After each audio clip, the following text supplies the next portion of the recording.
Let's learn today. આજે આપણે પર્વતો એટલે કે માઉન્ટેન વિશે વાત કરીશું કે પૃથ્વીની આશરે 26% ભાગ ઉપર પર્વતો આવેલા છે. કે પર્વતોને બે ભાગમાં જોઈશું કે ભૂગર્ભિક પર્વતો અને અવશિષ્ટ અથવા શેષ પર્વતો.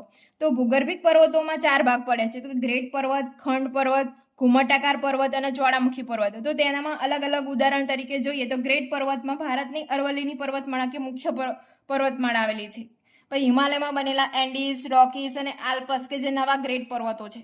પછી જોઈએ ખંડ પર્વતો કે નર્મદાની ફાટખીણની ઉત્તરે વિંધ્ય શ્રેણી અને દક્ષિણે સાતપુરા શ્રેણી આવેલી છે. પછી જર્મનીનો હોસ્ટ પર્વત એ ખંડ પર્વતનું ઉદાહરણ છે. પછી ઘુમટાકાર પર્વત જોઈએ તો કે રાજસ્થાનની યાત્રાધામ સુંધા માતાની પાસે આવેલા પર્વતો કે જીપીએસસીમાં પૂછાઈ ગયા. પછી જ્વાળામુખીનો પર્વત જોઈએ કે ઇટલીનો વિસુવિયસ, સિસલીનો એટના, જાપાનનો ફુજિયામા અને ફિલિપ્સનો મેયોન વગેરે પર્વતો આવેલા છે. પછી કે જોઈએ અવશિષ્ટ અથવા શેષ પર્વતો.